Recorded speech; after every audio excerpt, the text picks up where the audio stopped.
UX B2b style, UX efforts for businesses. Just a little bit about me.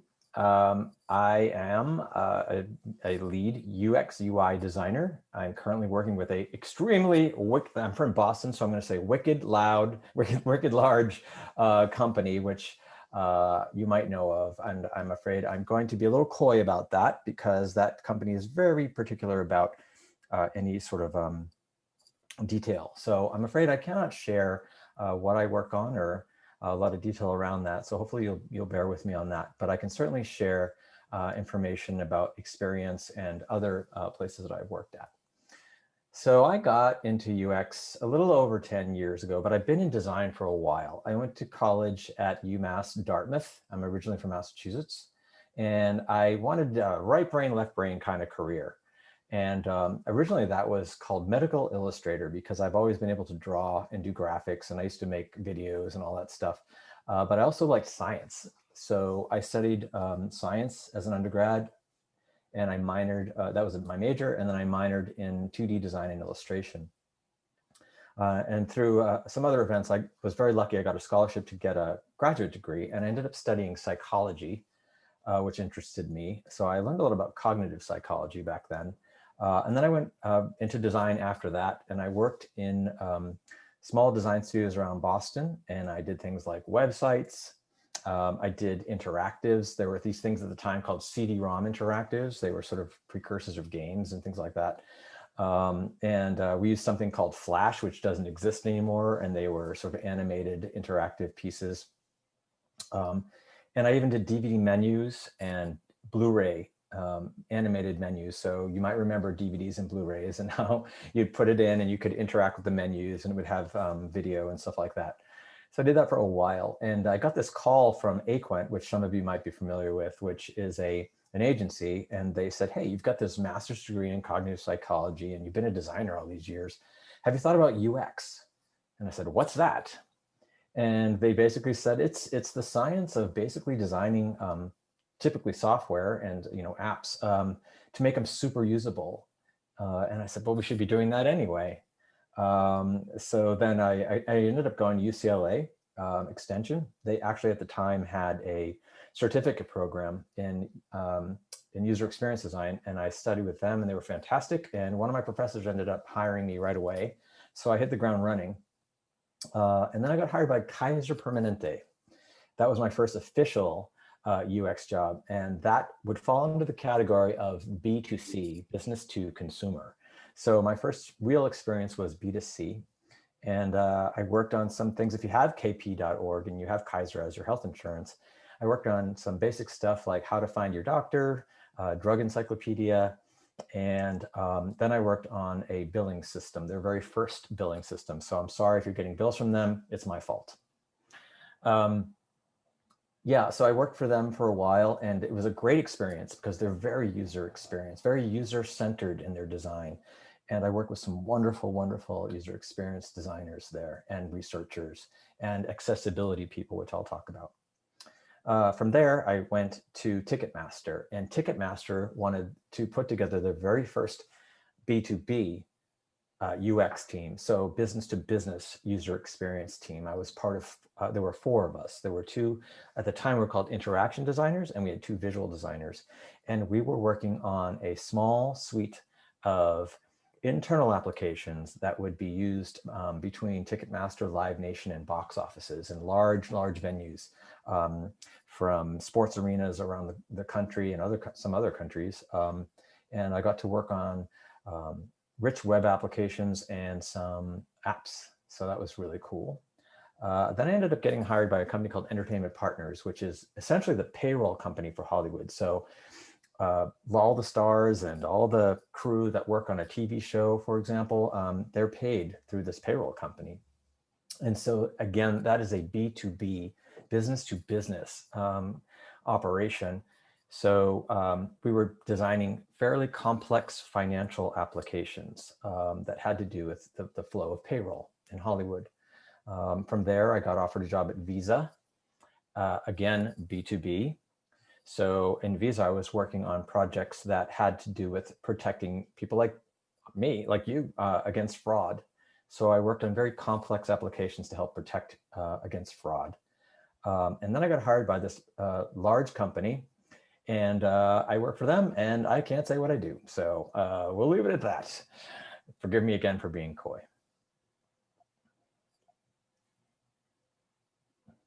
Okay, can you all see the screen? Is it all, I'm getting a little bit, okay, cool. So what is B2B? So I alluded to it before. It's basically short for business to business, while B2C is short, of course, for business to consumer. So a B2B company produces products and services for business clients, sometimes internal to that business if it's large enough, while a B2C company delivers products and services targeted toward a general public. So arguably, many businesses have both of these sides. So they'll have a B2B and a B2C, like Ticketmaster, Amazon, Google. So the nature and approach to B2B UX design is usually different to B2C. So I'm going to go in and out of that for you to help you get a sense of that. Okay. Here are some examples of companies that would fall into the category of almost strictly B2B. So again, they're providing products and services targeted to other businesses and not for consumer use. So you might have heard of these companies: Salesforce, Cisco, Atlassian. These are big heavy hitters when you work in B2B. And even if you're working for a company that does have some B2C, they may even connect to Salesforce, for example. So let's see, B2b UX. I want to just be really frank. Back in the past, we had to be talked into working into B2B. So I remember when I was at Kaiser and I was being asked to consider Ticketmaster, they were saying it's B2B, but we're going to do this, this, and this. So it has a little bit of a connotation of being kind of complicated and potentially dry, depending on what interests you.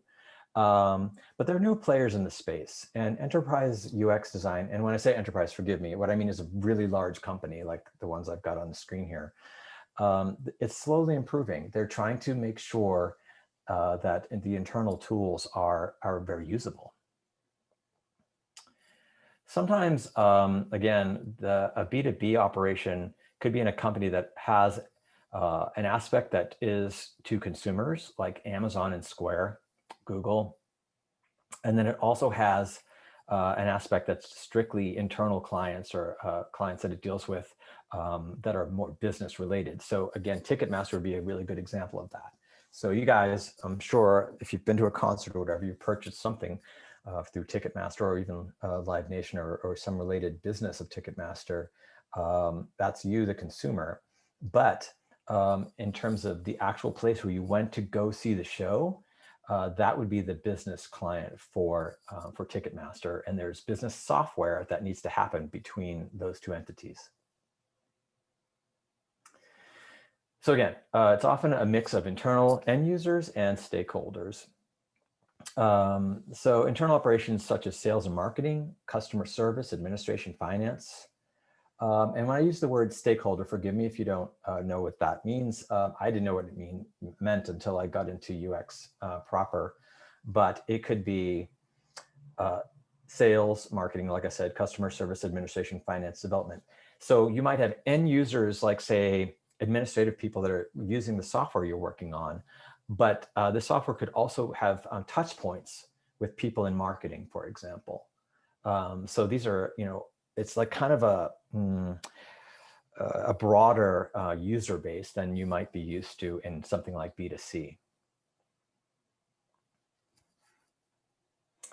It's not that comparable because UX for B2B is less about clicks, impressions, conversions, and more about managing data. I've got data on this screen. It's a lot about managing data in a fairly niche domain. And what I mean is a business space, a domain. So I'm gonna go back to Ticketmaster. The domain of Ticketmaster are sales of tickets and all the world around that and all the people that facilitate the sale and tracking of that data and all that stuff. So you need a more data-centric as well as user-centric approach to user experience design in B2B. So if you are a person who you're into looking at data telling a story, as they say, B2B is maybe more interesting for you. B2C certainly has its mountains of data as well. That's not to say that, so forgive me. I am going to be far more general about some things. Some things could apply to B2C. I'm going to be very general about some things, but I'm of course speaking in the context of B2B. Okay.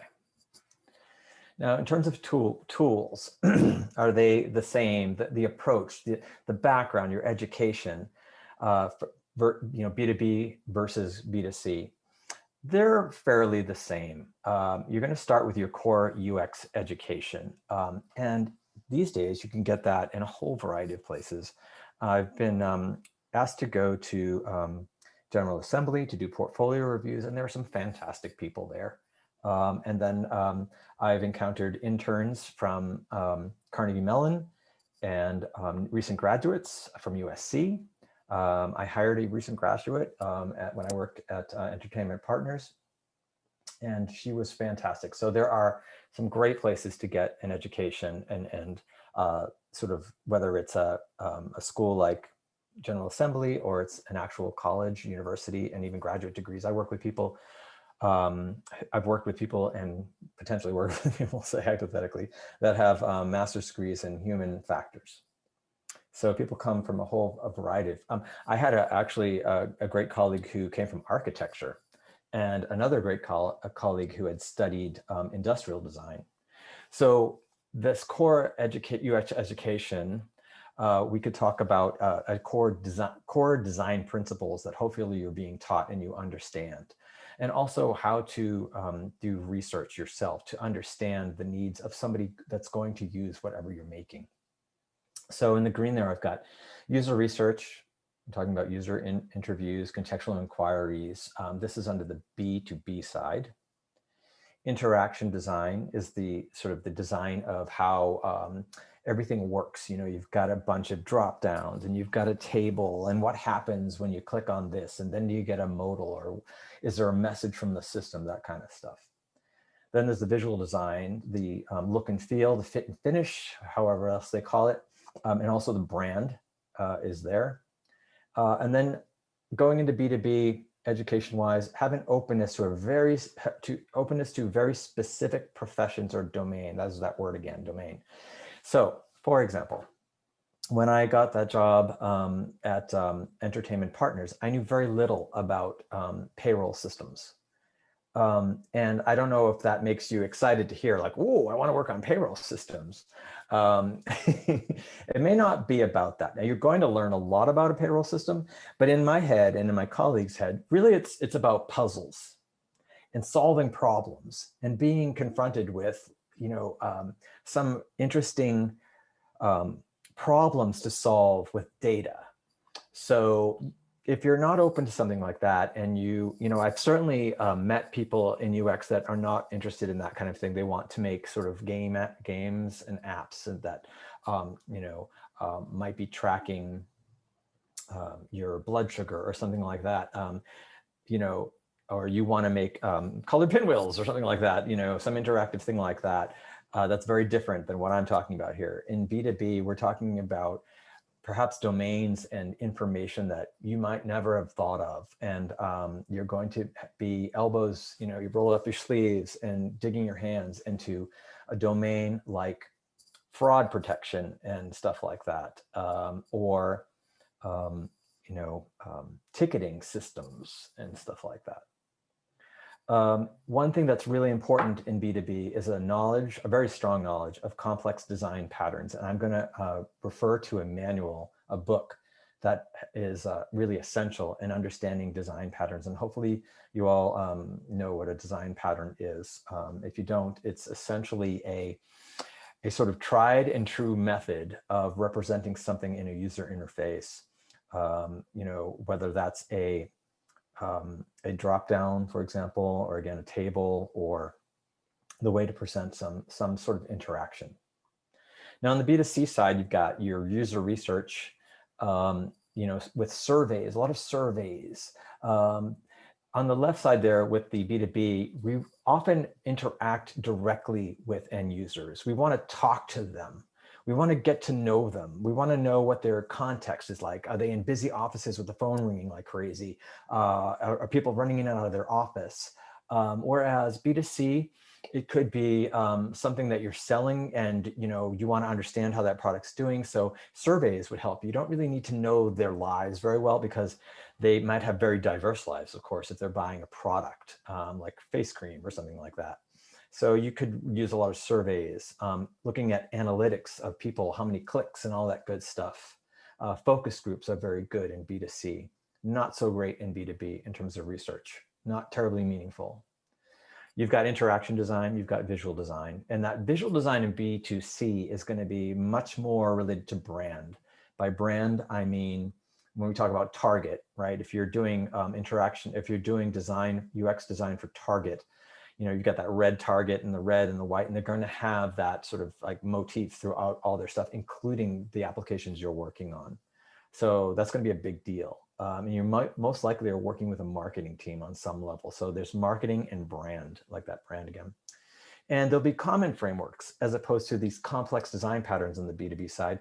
There'll be common frameworks in B2C, like a shopping cart, something we're all familiar with, something we all have been interacting with. So on that idea.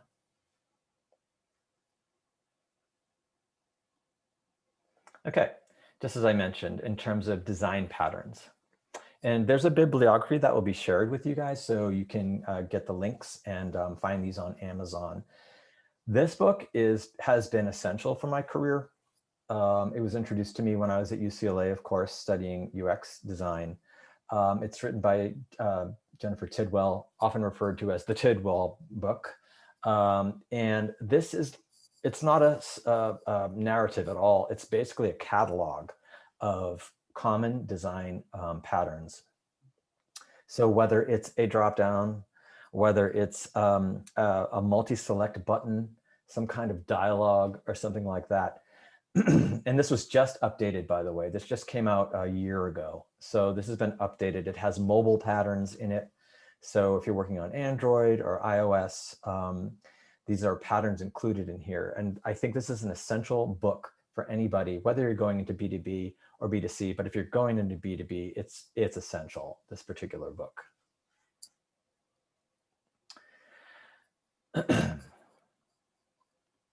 Then this next book is, in my humble opinion, and again, these are my opinions and my experience, so forgive me, I don't mean to be absolute, but this has been, for me, this Cooper book. It's called About Face.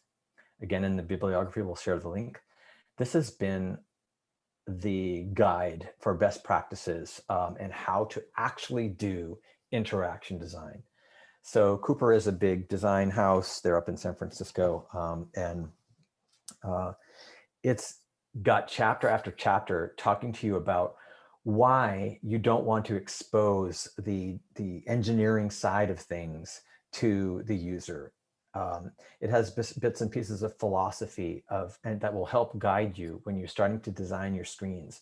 You might get hired to be a UX designer in a B2B context, and they hand you something like you have to create a report a report creator kind of thing.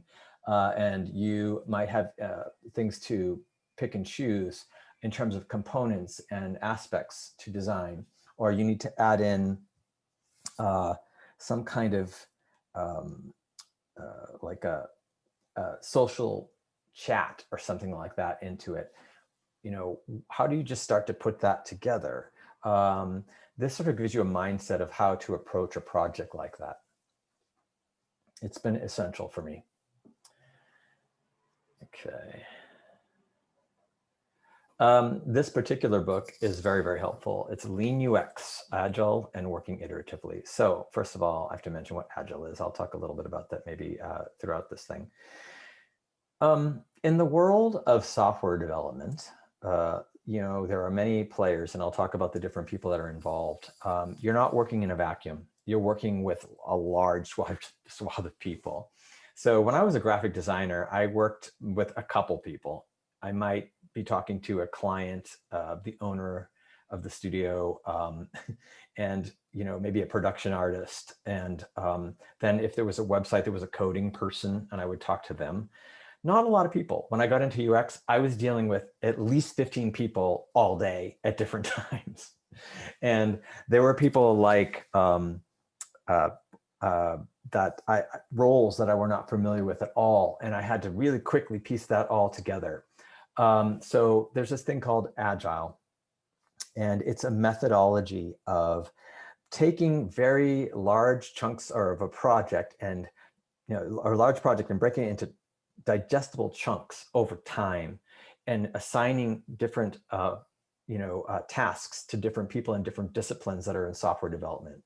So in a nutshell, Agile is sort of like a way to take on a large project, break it down into pieces, dole it out to the different disciplines that are working on it, whether it's UX or it's development, the engineers, and product.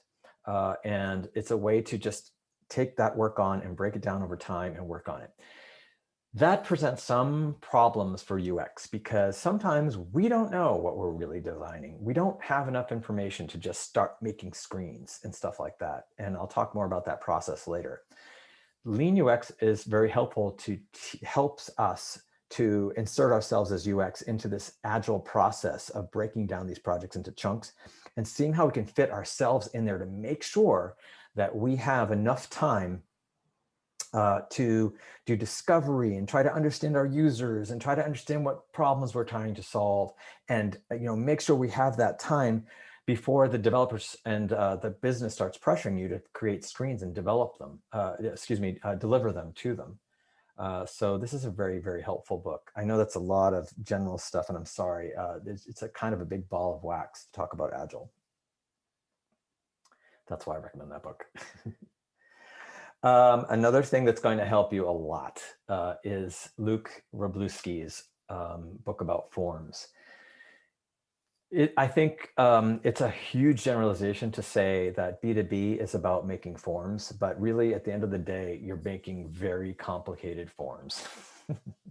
B2B, you're making endless, you're making applications that really are just a bundle of very complicated forms. And how do you make a good form? What makes a good form? What's a great experience with a form? Because I don't know about you, but I don't love to fill out forms. And imagine your job all day long is filling out a form. So how do we be kind to these users that have to spend all day long looking at data and filling out forms? How can we design forms that are going to be the least painful for them? And that's where Luke comes in, and very grateful to him and his knowledge in this book. It's been essential to help me hopefully craft some very good good designs for forms. Okay. I want to talk about roles. Who's who in UX? What's going on? What's the landscape look like? What are the jobs? What are the roles? Okay. So on the left here, we've got some people call it a full stack designer. Some people call it a unicorn. Good luck finding these, actually. And I don't know too many, simply because this is quite a range of skills you got going on here.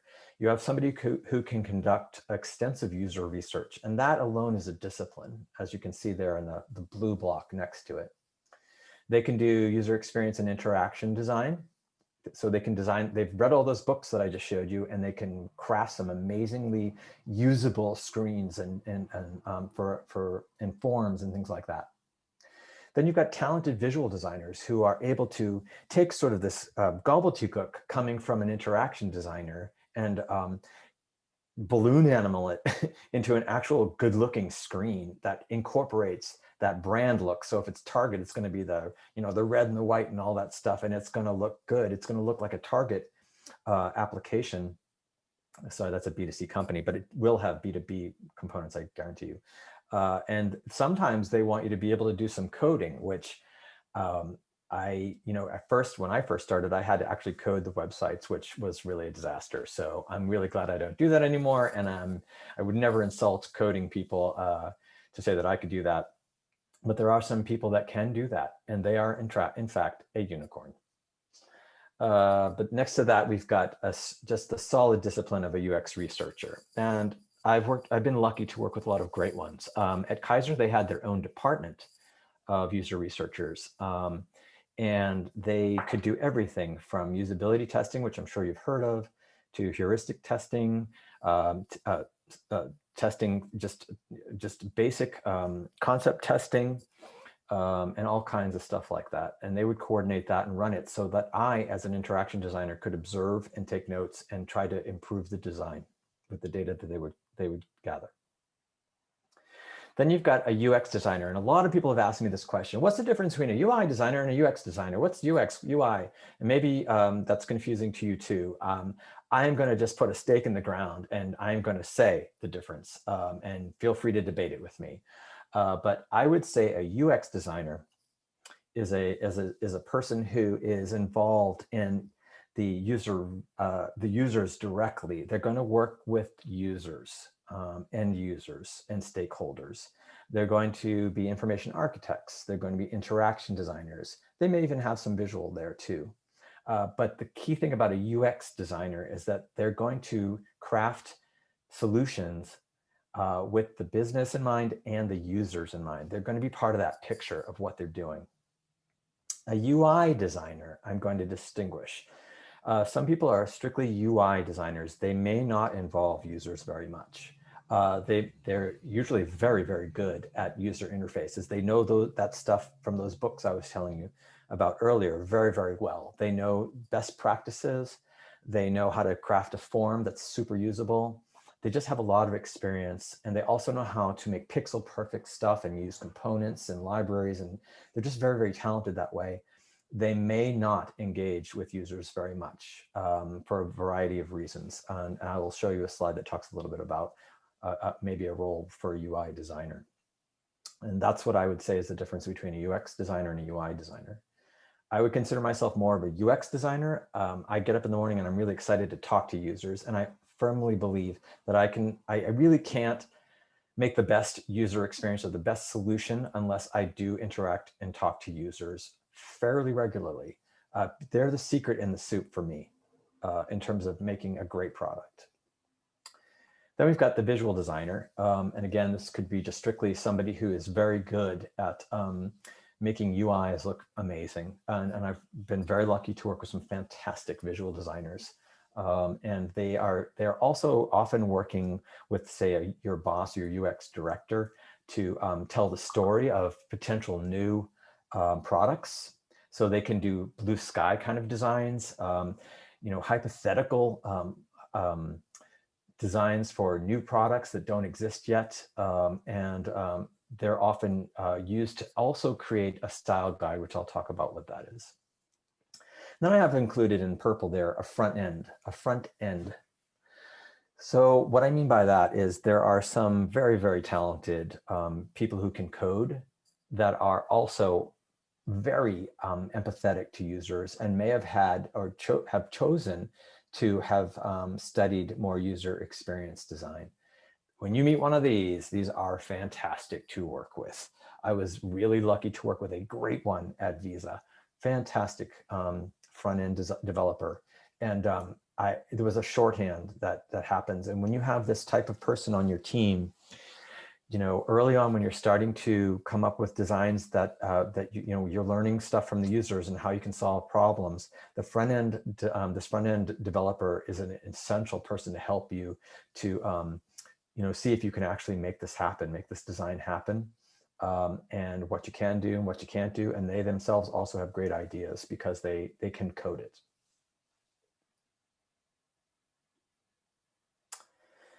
Okay, and I left one of the books off here for a reason, which I'll talk to. So who's who in B2B? So we're talking about pretty big companies here when we're talking B2B.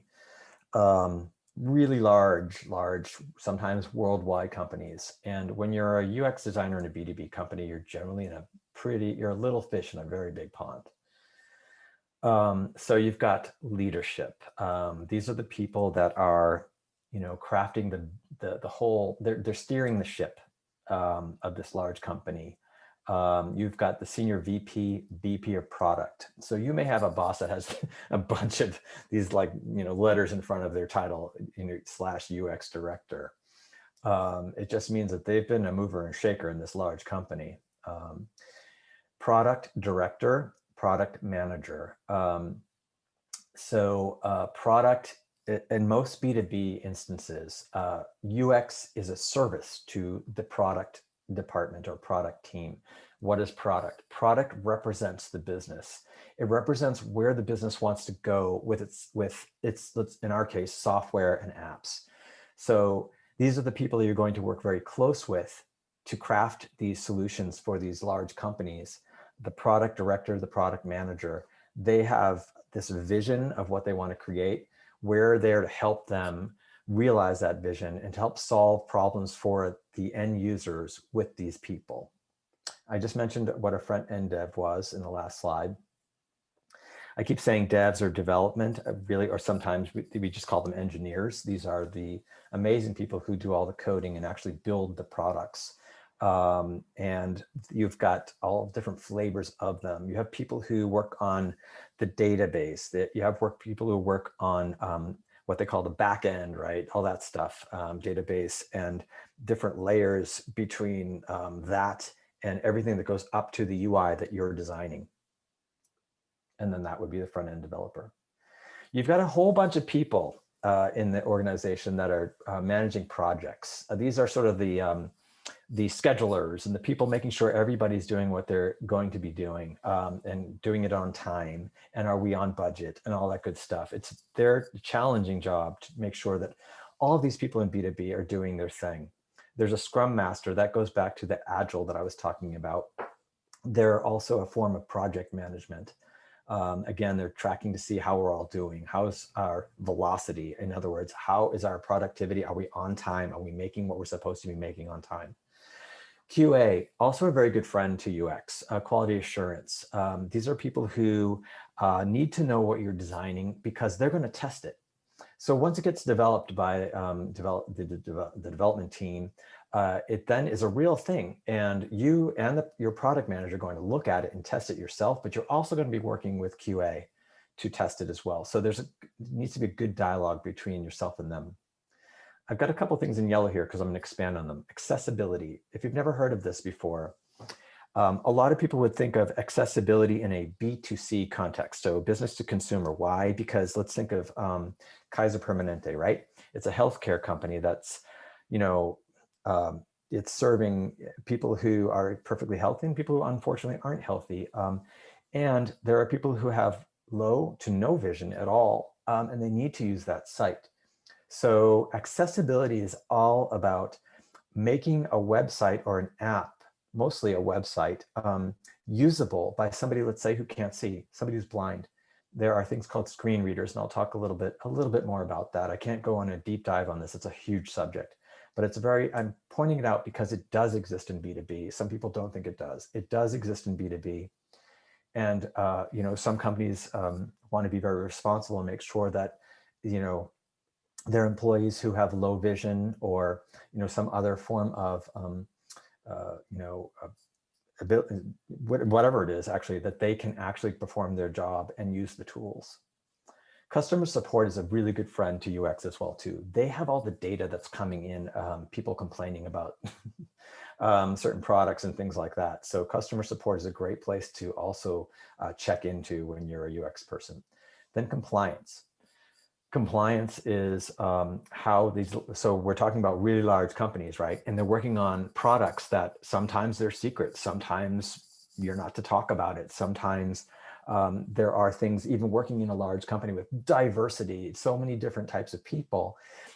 Compliance is this umbrella of making sure that you're, protecting the company and what it's making and its information, but you're also protecting, the safety and just making sure it's a safe workplace, that that people are,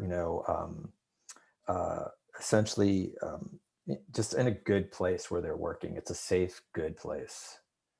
That's kind of a nutshell way to explain that. Forgive me. Okay, accessibility. Let me tell you a little bit more about that. And I almost forgot. I have to go back here. Who gets promoted and who doesn't, and why? I want to just talk a little bit about the challenges anyone faces working for a large corporation in terms of, politics. I suggest this book and another book called Managing Up, and Leading Without the Title is another title of the book. So you're going to work with many different types of professionals at all levels, lots of meetings. This book, it will help you understand sort of what might help you in this huge sea of people in different disciplines, because there are lots of different kinds of personalities. It requires a lot of patience and holding your tongue at times, and a lot of emotional maturity, I think, sometimes to work in a large company. So that book right there, Who Gets Promoted and Who Doesn't and Why, has been, I think, a very helpful book to a number of us when you're working in a really big company. So take it from me. Okay, enough of that. Accessibility, again, I can't go into too deep of stuff, but I want you to know about it because I want you to understand that it can be a big factor in B2b UX design. And also, what does it mean at the end of the day for you? So you're going to be designing stuff. You're going to be making screens that need to be accessible. Sometimes by law, they have to be accessible. So you might be thinking, okay, I'm going to make the table like this, and I'm going to, make it this color, and I'm going to put that in there, and I'm going to have this hover state or something like that. Ultimately, when you're about to have this go into development and you're going to, basically submit your assets for them to actually build it, it needs to go through often an accessibility person or department. And the more you connect with these people and review your designs with them, the better off you'll be. They will actually know, it's a science really, they will know by looking at some of it that some of it won't be accessible, that a screen reader, an example of screen reader is something called JAWS, and I'll have that in another screen. But they will have a sense of whether something is going to work and be accessible and available to a screen reader. It says there, who uses screen readers? So that should give you a sense of mostly blind people, of course, people with low vision, some people with cognitive impairment, deaf, hard of hearing, some people with motor skills, motor issues, excuse me, and other, which I'm not sure what that is, to be perfectly honest. Hang on for just a second here. Why does that not want to do that? Okay. And again, compliance and non-disclosure. Anything that you have on your work devices needs to be, if you've never worked for a big company, there's this thing called VPN. It's basically a virtual network that's a bubble of the internet that's secure, so that anything going back and forth, like your emails or whatever, and even if it's on your phone, there's this bubble that's protecting that information. It can't be not so easily hacked, let's say. Anything you work on, and usually in B2B, these large companies, anything you work on, designs, documents, emails, all that stuff is secret stuff. You're not even supposed to show it. You have to be careful of even your screen. If you're, say, flying for work, you have to make sure your laptop, people can't see what you're working on. Conversations outside of the building where you work, you have to be very careful. You have to be careful if you own stock in the company you work for. So you may not be permitted perhaps to trade or do certain things with stock because you're working on stuff that you might know about in terms of stock. Approved software, which I'll get into a screen on that. Interactions with outside people like this. I cannot talk about anything I'm working on at some large company that I might be working for. And then in terms of compliance and non-disclosure, there are often tests. You have to be tested on a yearly basis. So you might get a job at a big B2B job, UX, at some big company that you've, like Google or whatever. And I guarantee you, once you get hired, they're going to send you these emails, and you're going to have probably maybe 5 full hours of having to take sort of these slideshows or videos and then take tests, and you have to pass them and get certificates so that this company feels safe that you're going to protect their information and that you've agreed to protect that information. That's compliance. So that's, again, we're dealing with B2B, these big companies. A little bit more, because I haven't told you enough. Who's who in B2B? We're going to keep going here. The org chart, and why know it? It's very important to know. You want to get to know these people's names.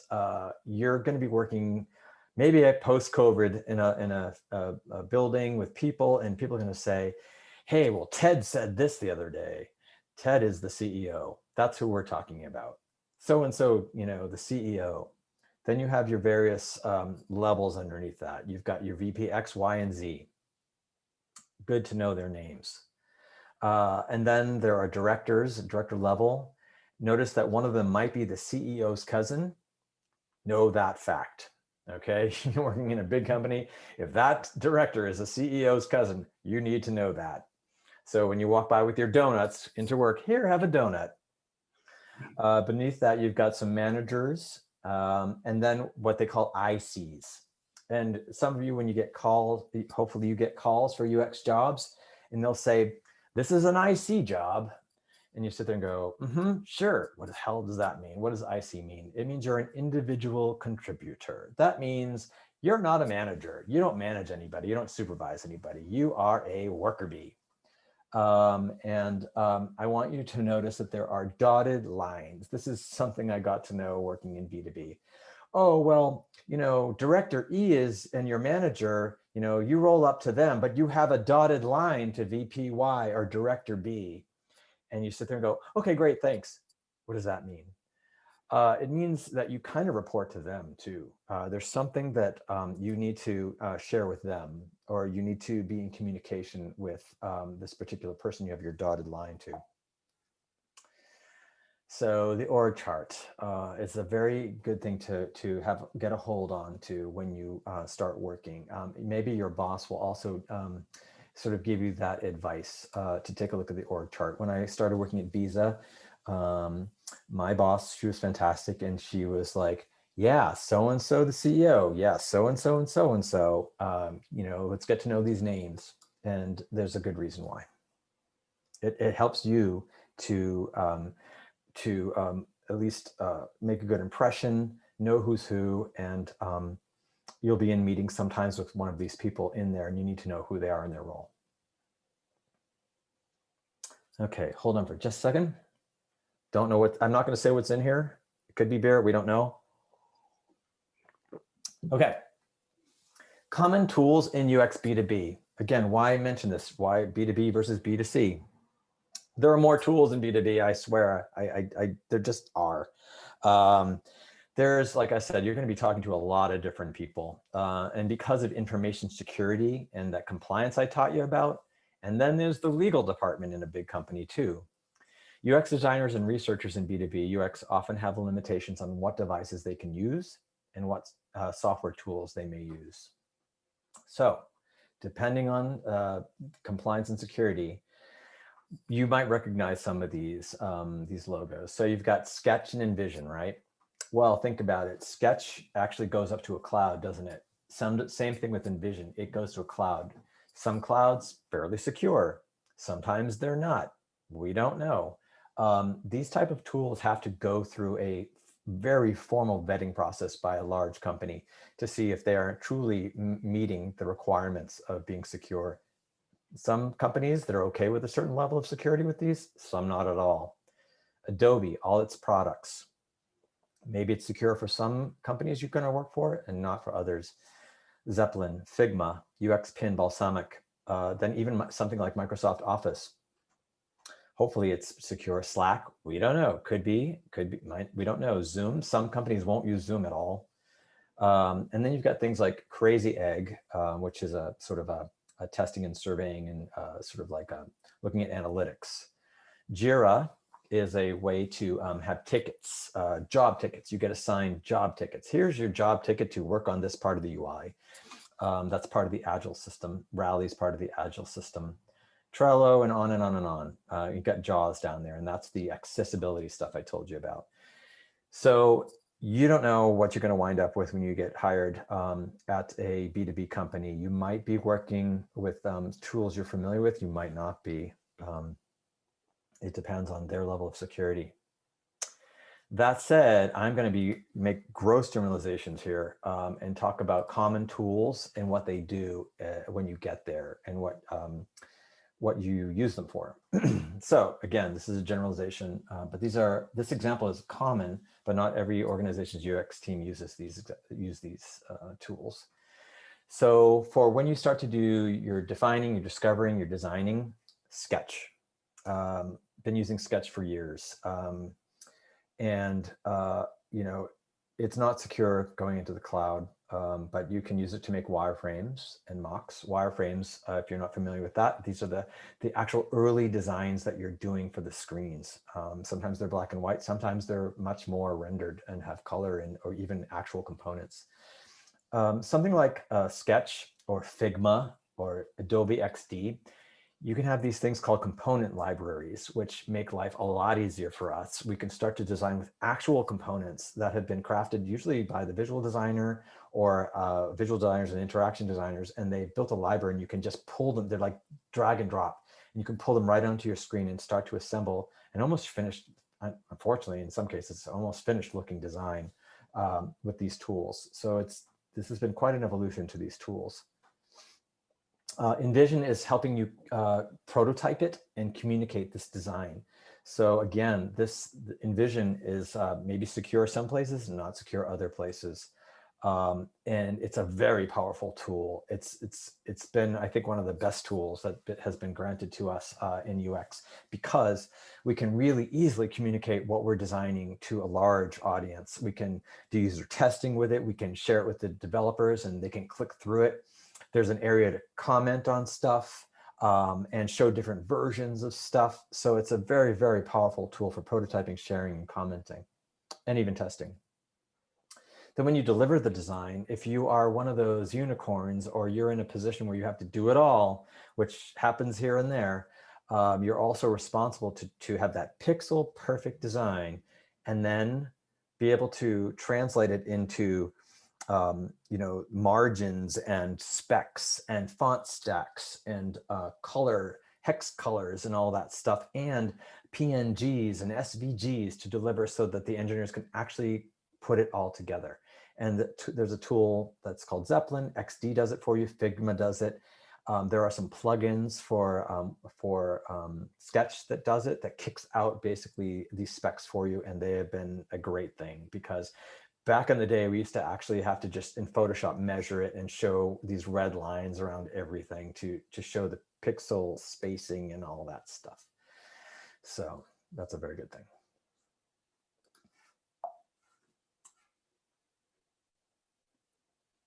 Okay, I don't want to assume you know this, so I'm going to, forgive me if this sounds a little remedial for you, but I want to make sure that everybody knows what I'm talking about. So user-centered design in UX B2B. This may or may not be part of a UX effort at an enterprise level company. Don't assume that you're going to a large company that they've got it all down and that they're designing around the user. They may or may not. So what is user-centered design? In a nutshell, it's basically putting the user at the center of everything you're creating around that product.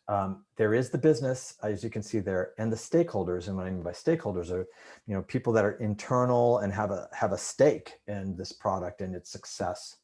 But really, the user is really the person we're designing this thing for. And in reality, what we're doing, if we're working in a user-centered way, is we have this whole bag of tricks and tools that we're going to use to vet requirements when we first get an assignment or we're trying to solve a problem. We want to talk to the users first. We want to understand that problem from their perspective. And then we want to start to craft solutions back and forth with their involvement to see if we're using the right language for labels and that we're solving a problem that makes sense to them and we're solving it in a way that makes sense to them. So this is an approach. Some places like to call it design thinking. In UX, we will call it user-centered design. So the goal is to involve end users to design a successful, highly usable product. I firmly believe in this. I think it works. I've seen it work. You will have a highly successful product because you've had user buy-in early on and throughout the process of creating this product. They are part and parcel of what you're creating. So by the time it launches, you have this whole spectrum of users that have been part of the process of making it, and it's set up for success. What's the opposite? You have a bunch of people who in the business who have made assumptions. They have not spoken really to users. They might talk to some sort of representative of the users to develop requirements, and they start making the product. They even develop it, and they might show it to that original user they spoke to originally, and then launch it, and then see what happens with it. We don't know if it's set up, for success. Probably not. It's a very older way of doing it. So UX kind of evolved from that. So our pioneers in UX, the Nielsen Norman people, and even people like Luke Wroblewski and all those people back in the day, Tidwell, it was UX evolved because products were not performing well. They weren't selling well, and they were hard to use, and people didn't know how to use them. So UX as a discipline, rose up, and at the center of UX, just even the name, user experience is the user. So user-centered design, again, is an approach that you want to try to find out if this organization you're going to does in fact buy into it, and do they actually do it this way. There is another way, and I'll talk about that as well, to do the products like I mentioned. This is a lot of information. Please forgive me. I'll try to give you a high level here. So when you're talking to a company, a B2B company, and you want to get a job with them, and you are, let's say you are very interested in working with users and want to work in a user-centered way, you really want to do your homework to find out if this company, where they are on what they call the maturity model, the UX maturity model. And it doesn't mean are they immature or whatever. What it just means is how fully developed and realized is their UX operation, okay? So on one end of the spectrum here, on the left end, you've got no UX team at all. All right, so you could be walking into this. There are developers who build the products based on business requirements and assumptions. They may not have anybody representing the business either, to an extent. And users typically are not involved. They're just making products, they're developing them. Sometimes that works. Next, you have a UX team. Maybe it's they're just consultants, and they're only pulled in on certain high level or high priority projects. There's only a budget for so much, and they could even be off-site, and they're just being asked to sort of do what's called a UX pass on something they've either developed a bit or they've designed already, and they want you to say, yeah, can you just let us know if we get the drop downs right, or if we worded that correctly? That's a very big challenge to do that. And ideally, we'd like to hopefully let them know that a UX pass isn't maybe going to help too much. Then the UX UI team, and I put the UI in there, and I talked about that before. I'd like to say it's more of a tactical UX. It's not uncommon.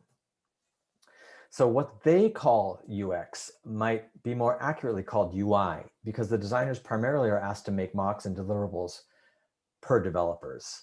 Okay, so there's no or very limited exposure to end users, and there may or may not be a design system. What is a design system?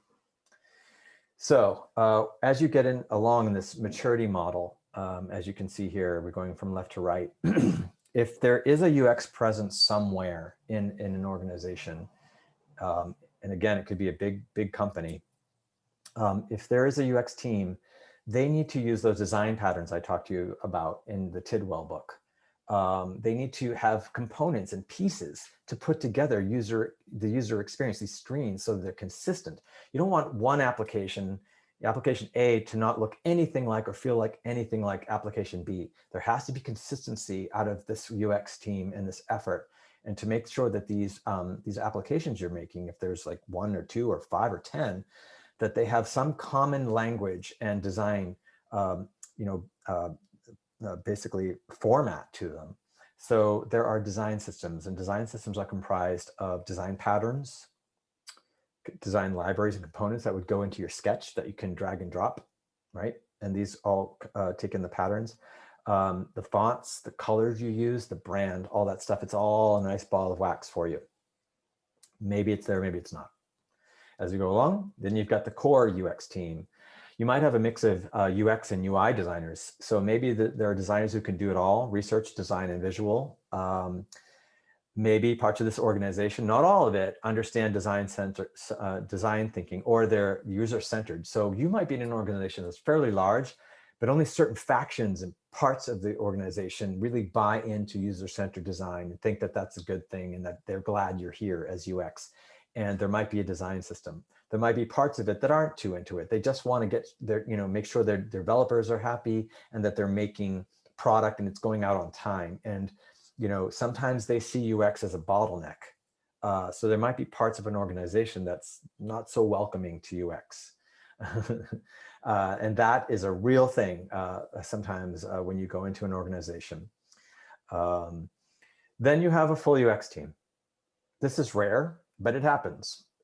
You've got an actual leader. UX might even be a center of excellence at a company, which means it's got its director levels and maybe even a VP. It's like, it's important. It doesn't even maybe roll up under another department like product or information technology. It's actually its own entity in a company.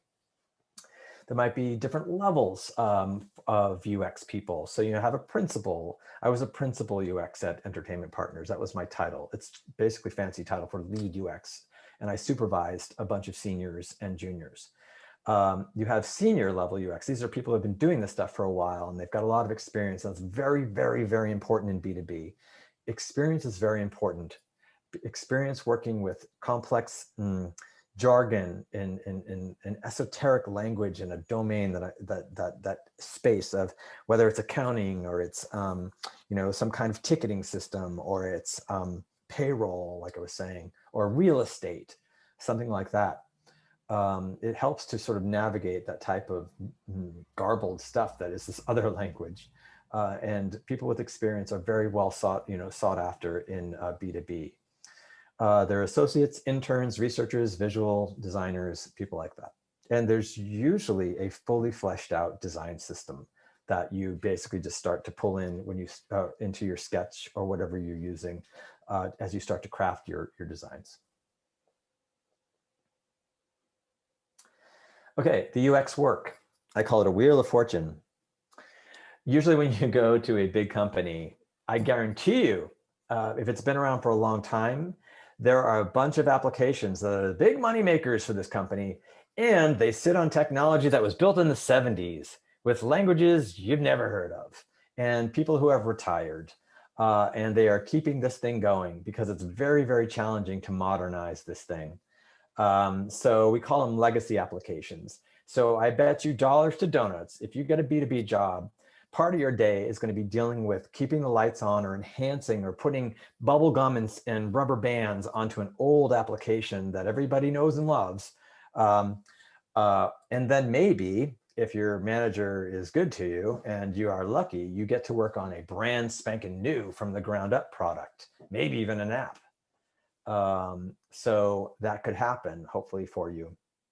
And here's why I have the wheel of fortune, because you don't know where you're going to wind up. When you interview, you're going to try to understand the stuff they're talking about. They're going to say, we have a product that does this and it's the old one, but we're going to have a new one. But you don't know what that means to you. Like, does that mean you're going to be working on both of them, or you don't even know? It's really hard to tell when you're interviewing. You only kind of find out when you get there for the most part. And then when you get there, sometimes you'll be working on a product, and I've seen this everywhere I've gone. You're working on a brand new product. You've got this great team. Everyone's revved up. You love your users. You've got great rapport with them. They are so enthusiastic to make this product happen. Then all of a sudden, something happens and they pull the plug on it. There's lack of funding, or the business decides to go in another direction, or the business purchases a piece of software that does what you've been working on for the last year. And they decide it's cheaper to buy a solution that they can buy. And then you cry, as you can see. it's kind of heartbreaking at times, but it's part of the world of B2B and B2C too. That would be accurate to say too. Okay, here's, this is going to be a lot of information, but I'm gonna break it down into chunks. Why am I showing you this? This is a process. This is a generic, I've seen this again a bunch of times kind of process that I want to impart to you, because if you are going to interview for B2B jobs, they're always going to ask you this. What's your process? Can you walk us through your process? And you might find yourself in the in-person interviews, whether it's through Zoom or whatever, you might have 4 back-to-back hours with different parts of the organization that you'd be working with, telling them about your process. They will ask you about your process. Why are they asking about this process? Now, well, we hope because they're thinking they want to make sure that you understand user-centered design and you know what you're doing and you know what to do each step. That'd be great. Sometimes you find out when you're interviewing, they don't know, and they're hoping you're a professor and you come in and you're teaching them the process because they need to learn it, especially if they're product. So you might be doing a little of both as well. You might be educating some of them about process, and then some of them, they're really scoping you out to see if you really know your process. And also this will show in your wireframes or your mocks or whatever you're showing in your portfolio. I will guarantee you, they will ask you, pick one of the projects and walk me through your process. This is what, in my humble opinion, in my experience, they're talking about. And this is why I want to show it to you so that you have a sense of it. You can screenshot it, do whatever you need to do, and hopefully parrot this back and have a successful interview and you know, engage in this process. I endorse this process wholeheartedly, and hopefully it will help you. Okay, process, phases, players, expectations. Where do we begin? Product assigned. Okay, so I'm your product manager and you're my UX person. And I say, hey, we are going to start we're going to have a meeting. We're going to start a new product. And it is a product that is new and it involves users that do this and it's supposed to do this. Great, we have an assignment. What's next? Okay, discovery. Number 1 step here in this whole process. Who are we talking about? It's the who, what, when, where, why stuff you might have learned somewhere in your education. It's like writing an essay, right? Okay, who are we talking about? Who are the personas or roles? And often in B2B, personas aren't the personas we learned in UX class. It's really, they're talking about the roles. So it's an admin. It's a person who is in marketing that has to, you know, get this information from some sort of big data product. Or it's, you know, somebody who has to do data entry. We want to know, who are we building this for? That's really number 1. And also, can we talk to these people? Maybe we can, maybe we can't. Maybe it's too early to talk to them. We don't know. Maybe this is need to know kind of thing. Remember, compliance. We can't talk to everybody. Journey maps. Okay, so if we're going to refactor something or redesign something, we want to know, or build something from the ground up, we want to know, what are they doing today to solve this problem we're trying to solve for them with software. So we can walk them through a certain journey, and you can look that up to make journey maps. It's extremely helpful to understand what the heck's going on with these users. There might be a usability study of the old application if you're refactoring this old thing. So that means you run users through tests to see how they like it. Are they successful with this product, and where are the pitfalls and problems with it? You can flat out interview them. Just talk to them. What an idea. Talk to the users and find out what they like, what they don't like, and what could be. It's a technique called rosebud thorn, and you can look that up as well. Rosebud thorn. What they like, what they don't like, and what could be. Very, very powerful UX tool. Rosebud thorn. So I have it under here, review and UX interviews. Who does that involve? Because I told you you're going to be working with like 15 different people throughout the day. Your product manager, a UX director, UX lead, project management, and a scrum master. A bunch of people involved. Okay, step 2, define problems to solve. Just because the product and the business people think, oh, it's gonna make you, this product is gonna make things easier for data entry and to spit out X, Y, and Z out of this product. Maybe, Let's find out. We, again, want to take those requirements. Maybe we can make a quick mock-up, something very black and white, and get it again in front of those users to find out whether this is actually going to solve their problem or not. Very, very important step. Design, here's where you spend a lot of your heads down time. You're doing heads down work. You've got wireframes, mocks, prototypes. It involves front-end design, back-end design, and accessibility. Because you're designing stuff not in a vacuum, you're working with your users, but you need to show it to your front-end people. Can we make this? Do we have technology?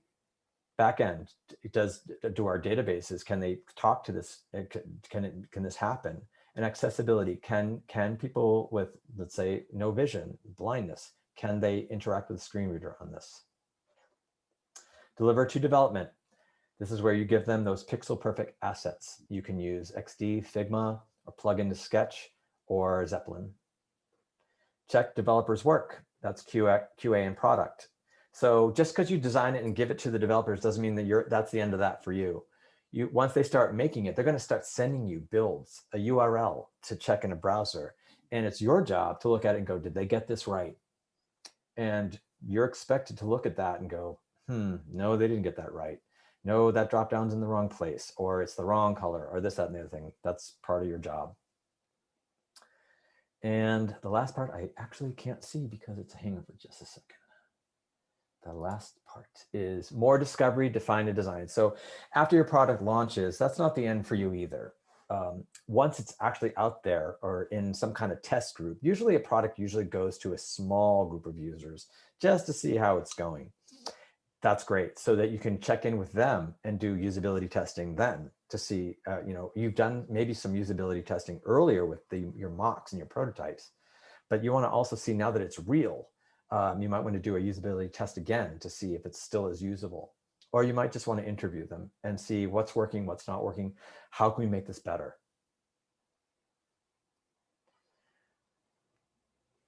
Okay, and I have on the top here, users. If we're going user-centered design, are we involving users at every step? Are we getting access to those users? If you buy into user-centered design, I empower you to not be afraid to speak up to these people that I've got down at the bottom here, the product managers, the developers, your lead, your boss, to say, hey, when can we talk to users? I'd really like to show this to users. I'd really like to understand this from the users that are going to use this. You may get a lot of excuses. I've heard before, you're just going to confuse them. Don't talk to them. I've heard they're not ready to see that yet. Or we don't really know who they are, but yet we're building something for these people. So there's all kinds of blocks, and I've tried to understand why that is. And I have some pet theories, but I think some of these things are true. It might confuse some people. Yes, maybe it's not time to show it to them yet, or maybe it's a secret project you're not, they can't see yet. These are real things. Sometimes though, you might have product managers that just aren't comfortable talking to people, or developers. Imagine that, an engineer who's not comfortable talking to people, right? But you're a user experience designer, okay? And I say, Alan says, just Alan, okay, take it from me with a grain of salt, but I feel like if you want to make user-friendly things, you have to be user-friendly, okay? You have to be a user-friendly person. So I encourage you to talk to the users, build rapport with them, make alliances with them. Don't take up too much of their time. Be surgical in and out with them, and see if you can go back and forth and share things like, hey, would you call this dropdown this, or this form field this? When you make this thing go do that, does that make sense, these steps? You're going to build a great product if you follow that. Okay, I'm almost done. I've been talking a lot. UX in B2B, measuring success. Okay, there's two ways to measure stuff in any form of UX effort, really. And this comes up a lot in B2B. So let's talk about the designs themselves. How do you measure whether or not these designs are effective or not, right? So it's very easy, actually, if you're refactoring or reworking an old application, because you can do usability testing on that, or there might already be usability test results from other UX people that have been hacking away at it before you get there. So you can have information, something called a SUS score, which means system usability, or an NPS score, which means Net Promoter Score. It's kind of like a survey that people say, yeah, I recommend this thing, I don't recommend it, and here's why. And then you get to work on, for months, retooling this or some part of it. You actually can go do usability testing on it, the same exact test that was done in the old one. You want to make sure it's the same one, and compare apples to apples and see, did you actually improve the user experience with your efforts? That's measurable. And again, the SUS score is a number. The NPS score is a number. And people above us in UX, the leadership I talked about, all those people in that org chart, they love numbers. They like measuring. And I know what we do is more of an art and science, but there is some stuff we can provide with numbers. Okay, what about the team itself? What about you and your coworkers? In B2B, sometimes it comes up. Are they adding value? Are we really getting a lot out of this UX team? Should we keep this UX team this large? Should we get rid of some of the people? Are they really doing a job? Do they really make a difference in our software? Are they really doing what they're supposed to be doing? This is, it's on, believe it or not, it is on us in the UX team, especially in a large company, to show that we are returning on investment, the ROI, return on investment to this business, our value. We want to make sure we're showing, yes, having UX team makes good business sense. We are helping you make great products that are going to help you make more money, because that's what they want to do, make more money. We are solving problems very well with our user-centered approach, working with users to make sure we are solving these problems. And by the time that thing launches, we're going to make it faster for them and easier for them. So they're going to look at us. So they'll look at our studies. They might look at the numbers coming back, like that last slide I just showed you. They may survey us. So they may actually do basically a survey about how we're doing. How easy are we to work with product, the business, the developers? They may ask what we're like, and are we easy to work with? They may ask us to do a lot of show and tell. So UX is often asked in a B2B context to do show and tell to the leadership. Don't be shocked if your UX director and your product manager are like, yeah, so next Tuesday, we're going to spruce up those mocks you've got and make them interactive because we're going to the president. That's not a surprise, shouldn't be a surprise. And hopefully you can become comfortable or are comfortable presenting whatever you're working on at any time to anybody in the organization. This shows your value. And again, the surveys. Okay, in conclusion, why B2B over B2C? Why would you want to work on these complex data-driven products? Why would you want to do that? Maybe you are open to doing puzzles and working with large teams and really solving big problems for big companies. That might be very cool to you. You might want to work with users who do something very, very specialized. So you're not working on, a dating app that's pretty straightforward. You're working with people who are, in SpaceX, and they're working on a certain type of interface for a guidance system or JPL. And another thing, just plain bald-faced thing about B2B is you make more money in general. I'm saying in general, the salaries are higher. Not always, but they tend to be higher in B2B. And also, there's a demand for UX people in B2B. In B2C, it's a lot easier. You're working on products that everyone's pretty much familiar with, right? So if you're working with Amazon, they have products and we all use Amazon, or we are all buying things. We understand the shopping cart. We understand all these idioms that are there, these design patterns. It's usually more visual. There's brand and marketing involved. It's likely, less technical, and you're working on more platforms. So you'll be doing maybe mobile stuff, whereas maybe in B2B, not so much mobile stuff. You'll work with consumers for research. So there's a lot of surveys. It's a lot of data coming in that's kind of easy to get. Maybe in some cases you will make better money. So it's really what suits you.